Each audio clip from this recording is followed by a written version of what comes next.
Welcome to Encore. Now, Paris's Haute Couture Week is wrapping up, which is why today it's a special show dedicated to all the latest designs.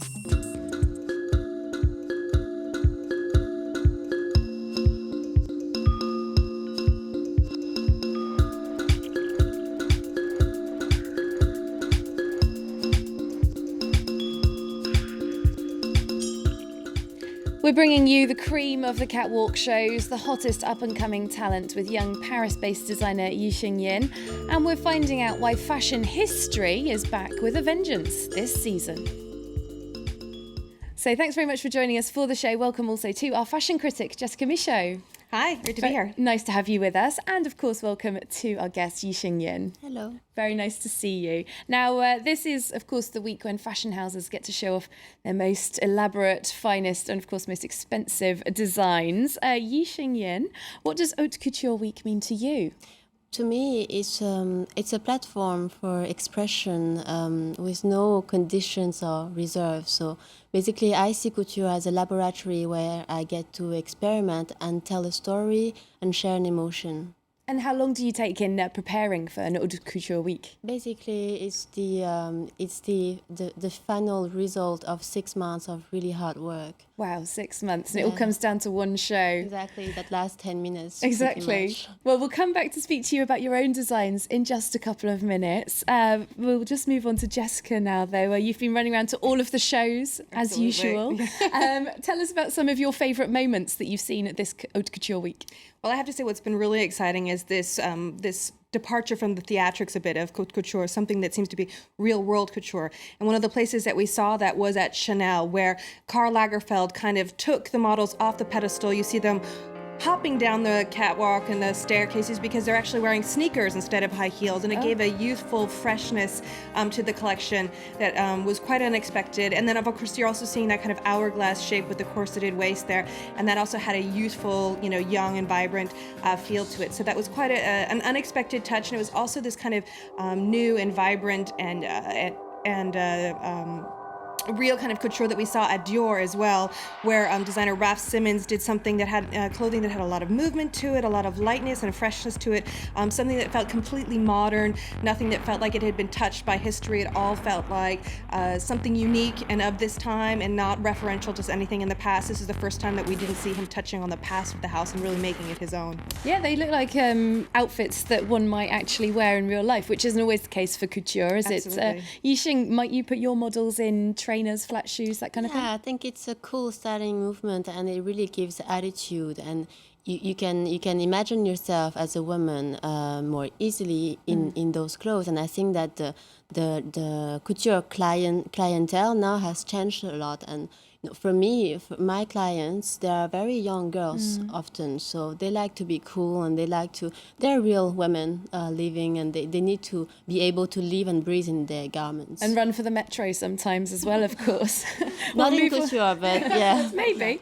We'll move on now to a man who likes to play with the naughty side of things, even with his haute couture, Jean-Paul Gaultier. Now, this season, he seems to have a playfully sexy image in mind. Butterflies in the daytime and butterflies at night. Flitting and flirting around seems to be all the rage right now. Some do it wearing a helmet on a moped. We can flit about in lots of different ways, so if you like, these are different versions of flitting butterflies. Of course, Jean-Paul Gaultier touched on a theme that we saw a lot of here at Haute Couture Week, which were butterflies. We saw it at Valentino, Alexis Mabi, and we also saw the cousin of the butterfly on your catwalk as well, the moth. So that was really quite interesting to see that. Very natural. Okay, well, we've been talking about how haute couture differs from other areas of design. Another major designer, Giorgio Armani, has admitted this week that creating consumes his attention, and that to him, haute couture is high art. Creating is part of my life. I don't have many interests apart from that because I don't have the time to think about other areas.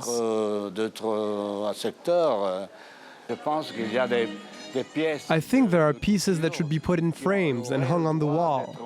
I'm not talking about my own creations. That would be too ambitious. But what's sure is that throughout the history of haute couture, there have been some astounding pieces. Genuinely outstanding. So much for the old guard, though. Let's move on to the future, meaning you, Yixing Yin.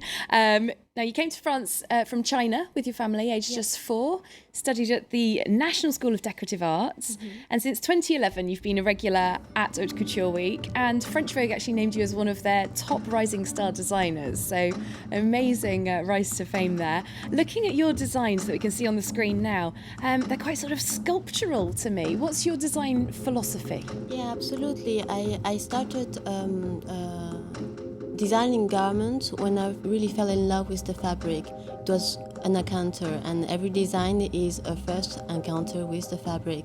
And I've kept that very sculptural approach because it allows me a lot of freedom in the way I drape, in the way I create the shapes, in the way I create the textures too.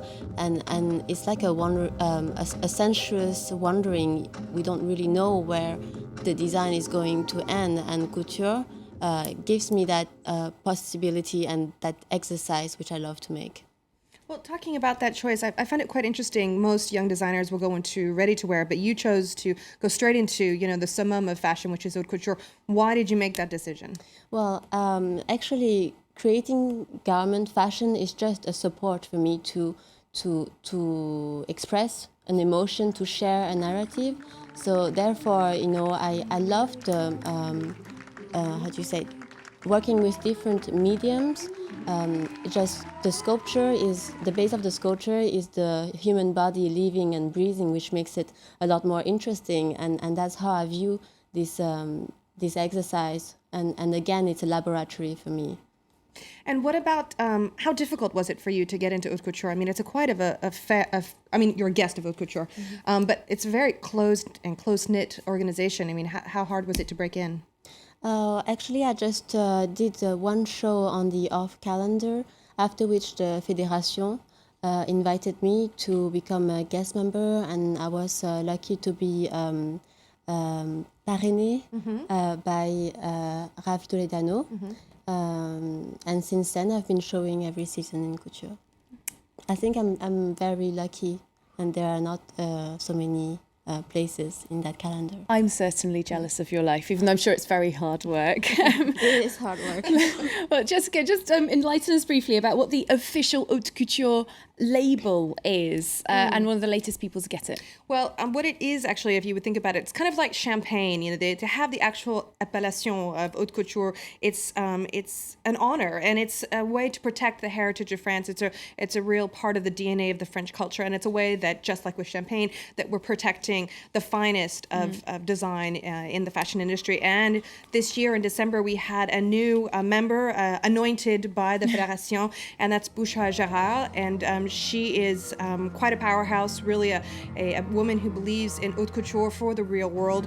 And it's interesting to note that she is the first woman in 30 years to have this appellation. Interesting stuff indeed. Bit of an insight that not many people probably know about there, Jessica. Let's not forget, of course, the long history of fashion in this lovely city of Paris. This week saw the return to haute couture of the House of Schiaparelli. Now, this was founded by Coco Chanel's fierce rival, Elsa Schiaparelli. Jessica, was it a successful return in your eyes? It was an interesting return in my eyes. It was Marco Zanini who took it over, he coming from Rochas. It was a lot of individual pieces, not one collection that kind of flowed from one to the other. It was a lot of touching on the history. I'll be interested to see what his sophomore collection looks like, but it was a good, bold start. There's some interesting hair going on as well. I'm very excited about that. We also had the return of another renowned couture house, Vionnet. This is considered demi-couture. What does that mean, and did you like it? Okay, well, the difference there, it's Hussein Chalayan has come over to do just the demi-couture. The difference is that there's not so much construction, not so many fittings with the client. So that's what the demi is about. The beginning of the show was quite strong, quite beautiful, bias cuts, lots of pleating. The end needed a little more work, if I can be so bold. Very interesting. Well, you have been to pretty much all the shows, so your opinion has a lot of weight with us. Yixing, how much does this weight of Paris's haute couture history kind of weigh on you or come into your work? How much do you think about it? I think you have to know it, and I think you have to learn it in order to challenge it and to alter it. And one of the things that I love to do is to break the boundaries of the heritage. To take the knowledge, the know-how, the techniques and then twist them into a new language, more in tune with our generation's ideals of beauty. And I think that's a designer's job to do. That's interesting, coming from that insider sort of perspective of having learned the history and then breaking the rules. Yes. Unfortunately, that's just about all we've got time for on the show. There's so much we could talk about, isn't there? Many thanks once again to our guest designer Yixing Yin. Thank you. It's been a great pleasure to have you. And of course to our fashion critic Jessica Michaud. Thanks fun. for all your insights. Thanks of course to you for watching our show. Do keep in touch with us on our social networks, including our show's new Twitter account at Encore F24. We're going to leave you with more from Yixing's back catalogue of beautiful designs. Enjoy those. We'll see you soon.